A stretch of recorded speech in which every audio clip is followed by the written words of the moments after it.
देती नहीं है किसी का, क्या भरोसा है इस जिंदगी का, साथ देती नहीं है किसी का, क्या भरोसा है इस जिंदगी का, साथ देती नहीं है किसी का, क्या भरोसा है इस जिंदगी का, साथ देती नहीं है किसी का।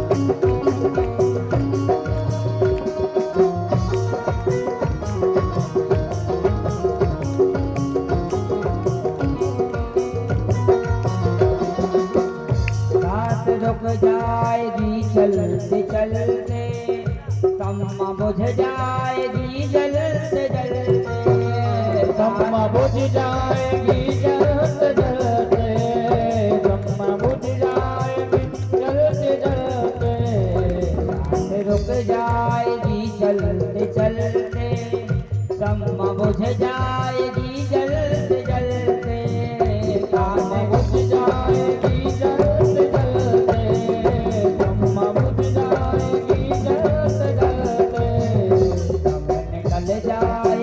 रोशनी का, दम निकल जाएगा रोशनी का, क्या भरोसा है इस जिंदगी का, और साथ देती नहीं है किसी का, साथ देती नहीं है किसी का।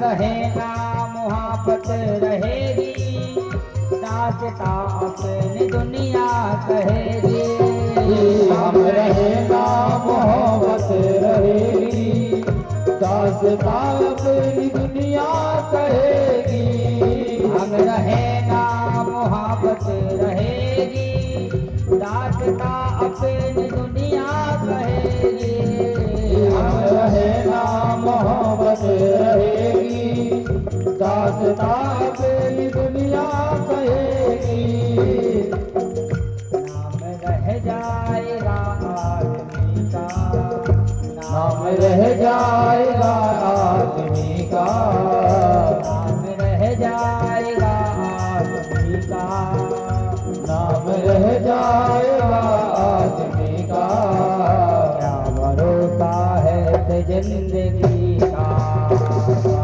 भरोसा है जिंदगी का, साथ देती नहीं है किसी का।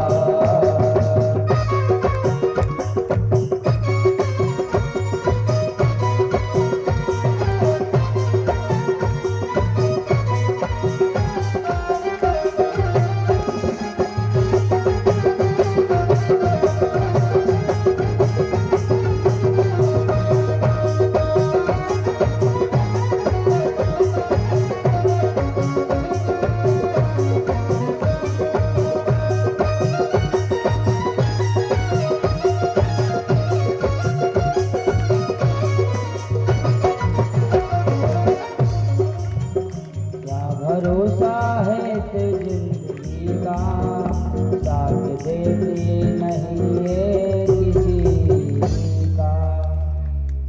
उजाले अपनी यादों को, उजाले अपनी यादों को हमारे साथ रहने दो, न जाने किस घड़ी जिंदगी की शाम हो जाए। तब राजा ने सोचा कि हमारे पास 7 दिन बचे हैं, कोई अपनी मुक्ति का उपाय करना चाहिए। और इस संसार में सजनों हमारे पास भी 7 दिन का टाइम है, सोमवार से रविवार तक 7 दिन रहते हैं। पता नहीं कब किसका बुलावा आ जाए। तब सीधे गंगा के किनारे गए। राजा परीक्षित ने अपने ज्येष्ठ पुत्र जन्मेजय को गद्दी पर बैठाकर सीधे वन की ओर चले गए।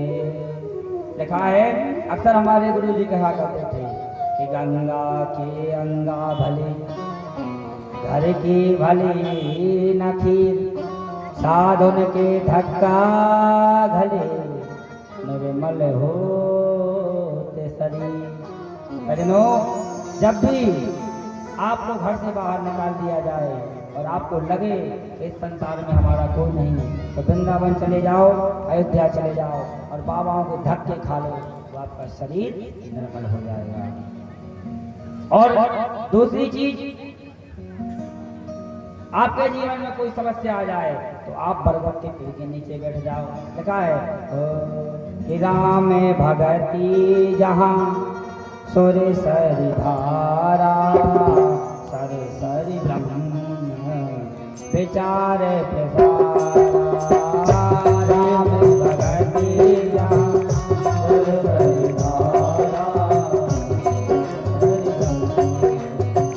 अनेक प्रकार।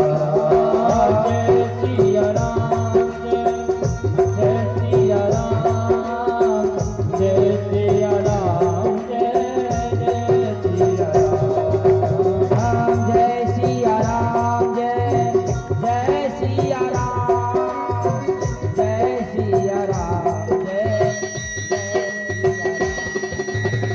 बटे विश्वास अचल निज धर्मा, तीरथ राज सुवास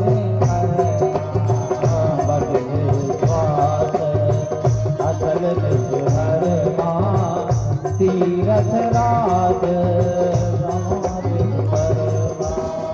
जय सिया राम, जय सिया राम, जय सिया राम, जय सिया राम। सजनों, यदि आपके जीवन में कोई समस्या आ जाए तो बरगद के पेड़ के नीचे चले जाओ, निश्चित आपको कुछ न कुछ मार्ग अवश्य मिल जाएगा। आगे चल करके परीक्षित जी ने बट के वृक्ष के पीछे नीचे बैठ करके गंगा के किनारे नेत्र बंद कर लिए। हजारों महात्माओं को पता चला तो वहां पर सभी संतों की भीड़ लग गई और सभी लोग संत लोग राजा के पास आए और राजा से कहा, राजन हमने यह क्या सुना है, आपको श्राप लगा है। तब राजा ने कहा, मुनि श्रापे जो दीना, अति भल कीना, परम अनुग्रह में माना, देखो भरि लोचन हरि भव मोचन, यही लाभ शंकर जाना। जो माता अहिल्या ने कहा कि जो मुझे श्राप मिला, यदि अहिल्या माँ ने कहा मुझे श्राप ना मिला होता तो भगवान के पैर की रज मुझे नहीं लगती और मेरा कल्याण नहीं होता। तो वही परीक्षित जी कहते हैं कि अगर मुझे श्राप नहीं लगता तो आप जैसे संतों का दर्शन मुझे नहीं होता। पुंज वेनो मिलहि न संता, सत्संगति संतति कर अंता। सजनों, सारे विद्वान आ गए, एक से एक संत, स्वयं वशिष्ठ, गौतम, पाराशर, व्यास, बड़े बड़े संत लोग आ गए। पर किसी को यह पता नहीं था कि 7 दिन में मरने वाले व्यक्ति के साथ क्या किया जाए। सजनों, ऐसे में हमारे परम आदरणीय श्री सुखदेव जी महाराज हृदय से आवाज आई और तत्रा भगत भगवान व्यास पुत्रो अलेक्ष लिंगो गामट मनो नजलाद तुष्टा। सुखदेव जी को याद आ गई कि चलो परीक्षित का कल्याण कर दिया जाए, परीक्षित को कथा सुना दी जाए। आजा नवाहू घुंघराल के कमल लोचन। मार्ग में जा रहे हैं, कुछ नहीं केवल एक 4 अंगुल की कोपिन पहनी है। सभी बच्चों को लग रहा है कोई पागल बाबा आया, कोई पत्थर मार रहा, फिर भी सुखदेव जी केवल हरि शरणम हरि शरणम हरि शरणम हरि शरणम करते हुए जा रहे हैं और सीधे वहीं परीक्षित की सभा के मध्य पहुंच गए। और सुखदेव जी जैसे आ रहे थे, सबने देखा, संतों ने देखा। व्यास जी ने कहा, परीक्षित समझो तुम्हारी मुक्ति हो गई और ज्यादा व्यर्थ के प्रश्न नहीं पूछना और केवल अपने मतलब और संसार के लोगों के काम की बात पूछना। परीक्षित जी ने सुखदेव जी का स्वागत किया। तेषां संत मरणात् पुंसां सद्या सुदन्ति वैग्रहा किं पुनर्दर्शन स्पर्श पादुशेषनाशनादिवी। परीक्षित ने कहा केवल प्रणाम किया और उनका कल्याण हो जाता है। परीक्षित ने सीधे प्रणाम करते हुए सीधे प्रश्न कर दिया। क्या कहा? अतापेक्षामि संसिद्धिं योगिनां परमं गुरुं पुरुषं यस्य कारेण नाम सर्वथा। बोलिए महाराज, जल्दी मरने वाले व्यक्ति को क्या करना चाहिए? बस और कुछ नहीं कहा। ये नहीं कहा कि प्रभु हमें सांप ने काटा है, हमें श्राप लगा है, ये वो फलाना ठिकाना। बस सीधा प्रश्न कर दिया, तो जल्दी मरने वाले व्यक्ति के लिए क्या करना चाहिए? तब जल्दी मरने वाले के लिए जैसे सुखदेव जी ने सुना तो बहुत अच्छी बात कही। बढ़िया निश्चित प्रश्न तो लोक हितम न पा आत्म विश्रमताम पुंसाम सोतव्यम कीर्तते। सजनों, बहुत अच्छा प्रश्न किया। और जब सुखदेव जी ने सुना तब सुखदेव जी कहते हैं, तस्मात् भारत सर्वात्मा भगनीश्वरो हरि सोतव्यम कीर्तनस्य स्मृतं सेव्यं तक्ष भयम्। सुखदेव जी कहते हैं जल्दी मरने वाले व्यक्ति को केवल एक काम करना है। क्या करना है? श्वास श्वास पर कृष्ण भज तथा श्वास जनि खो ना जाने किस श्वास की आवन हो न हो। हमें अपने जीवन का एक पल का भरोसा नहीं है कि कब हम मर जाएं। लोग अभिमान करते हैं, हमें यह तो पता नहीं कि हमारे रोम जो हमारा रोम है इसका भरोसा नहीं है, रोम कब टूट जाए। हम तो खुद देख लो, अगर हमें अपने आप पर विश्वास होता तो क्या हमारे ये सफेद बाल होते? कौन व्यक्ति चाहता है कि हमारे सफेद बाल हो जाए? यहाँ तक लोग सफेद बाल से बचने के लिए कलर कराते हैं, 100 रुपए की डाई लगाते हैं। हम खड़ी लगवाते तो 100 रुपए की डाई लगवाते हैं। इसलिए जिसको भी अपनी मुक्ति का उपाय करना है वो केवल भगवान का भजन करे। आइए एक अंतिम चौपाई, इसके बाद आरती, बाकी की चर्चा कल। कर में प्रधान विश्व रचिराखा, कर में प्रधान विश्व रचिराखा, मन राखा हूँ जहाँ कृपा निधाना।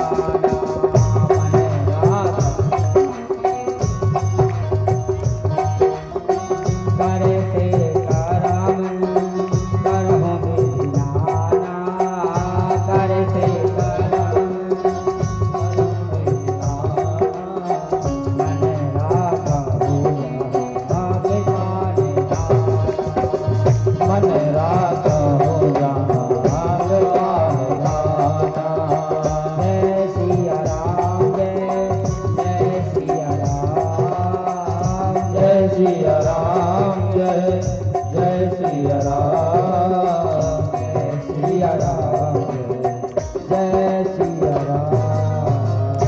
बोलो भागवत भगवान की जय हो।